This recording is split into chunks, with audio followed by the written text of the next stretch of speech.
Hello everyone, welcome to Namrata educates. तो जैसा कि कल के वीडियो में हमने बात की थी एमपी ग्रुप 2 सब ग्रुप 3 का रिजल्ट कब आएगा और उसका पोस्ट वाइज हमने एक्सपेक्टेड कट ऑफ देखा था।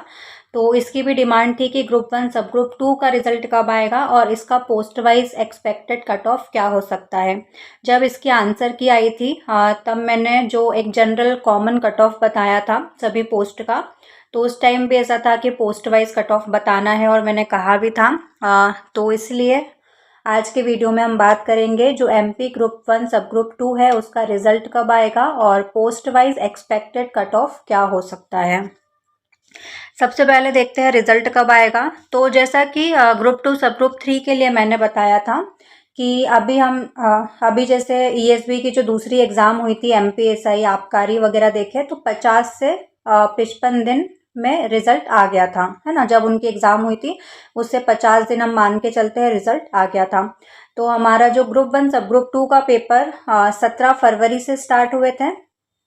तो इससे 50 दिन हम मान के चले तो ज़्यादा से ज़्यादा भी अगर देखें तो 15 अप्रैल तक इसका रिजल्ट आ ही जाना चाहिए। वैसे तो इसके पहले ही आ जाएगा, इसके पहले ही आ जाना चाहिए, बाकी लास्ट भी हम देखें तो 15 अप्रैल तक तो इसका रिजल्ट आ ही जाना चाहिए। बाकी ईएसबी देखते हैं वो कब देता है, 15 अप्रैल तक अनुमानित है कि इसका रिजल्ट आ जाएगा।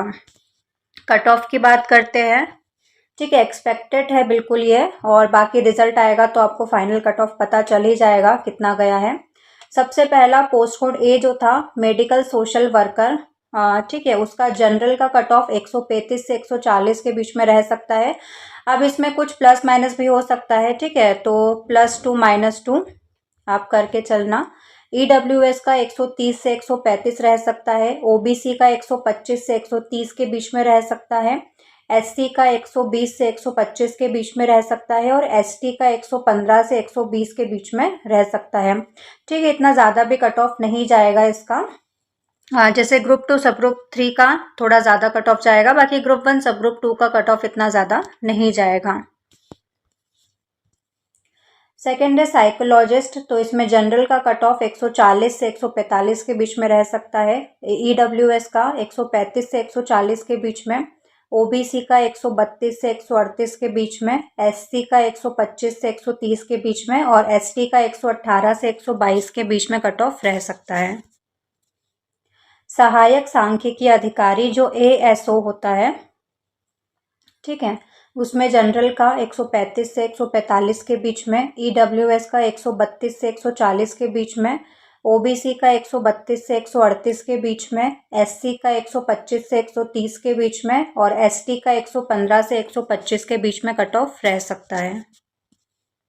बायोकेमिस्ट का जनरल का 135 से 148 के बीच में। ईडब्ल्यूएस का 132 से 138 के बीच में।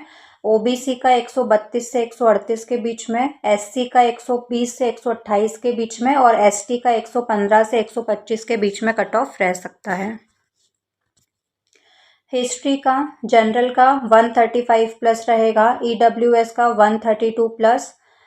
ओबीसी का 130 प्लस। एससी का 125 प्लस रह सकता है कट ऑफ और एसटी का 115 प्लस कट ऑफ रह सकता है।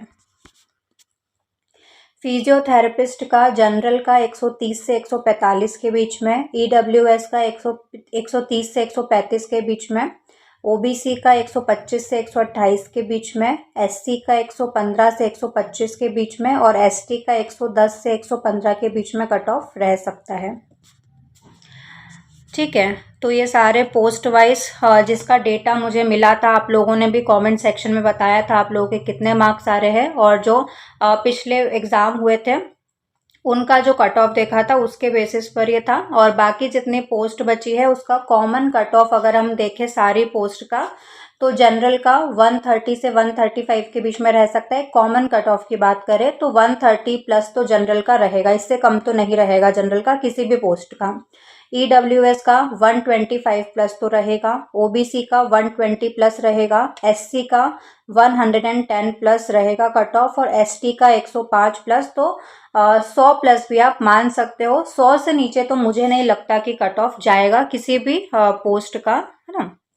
तो किसी भी कैटेगरी का, है ना, तो 100 से ऊपर तो रहेगा ही कट ऑफ सभी का। बाकी जनरल का 130 प्लस रहेगा सभी पोस्ट में।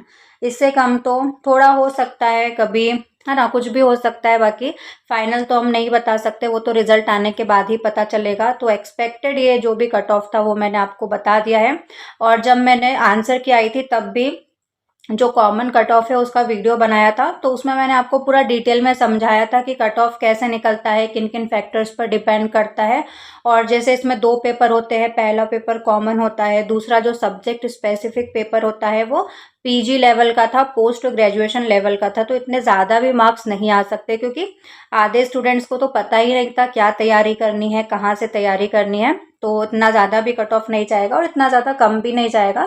तो बाकी आप 100 प्लस हो तो आप खुद को थोड़ा सेफ मान सकते हो। बाकी थोड़े दिन में रिजल्ट आ ही जाएगा, तो सब कुछ क्लियर हो जाएगा। जिनका सिलेक्शन हो रहा है तो वो भी पता चल जाएगा। और जिनका नहीं हुआ है तो भी ईएसबी की बहुत सारी अभी वैकेंसी आई है और सभी में कॉमन ही आपको पढ़ना रहता है सब्जेक्ट, तो आप वो तैयारी कर सकते हो। बाकी मैं अभी एमपीजीके कंप्लीट करवा रही हूँ, तो देखो स्क्रीन पर एमपीजीके की प्लेलिस्ट शो हो रही है, तो वहाँ से जाकर आप एमपीजीके पढ़ सकते हो, जो आपको सभी एमपी के एग्जाम में काम आएगा। ठीक है, तो सभी परीक्षाओं में वो पूछा जाता है। इसके अलावा आप कौन सी परीक्षा की तैयारी कर रहे हो और कौन सी परीक्षा के लिए आपको वीडियोस चाहिए, लेक्चर्स चाहिए, तो वो कमेंट्स में आप बता सकते हो। सब्सक्राइब करना चैनल को, बेल आइकन ज़रूर से प्रेस कर देना, ताकि और भी जो वीडियोस आने वाले हैं उनकी नोटिफिकेशन आप तक ज़रूर से पहुंच जाए। और पीडीएफ के लिए आप टेलीग्राम चैनल ज्वाइन कर सकते हो। आज के लिए बस इतना ही, मिलते हैं नेक्स्ट वीडियो में। जय हिंद।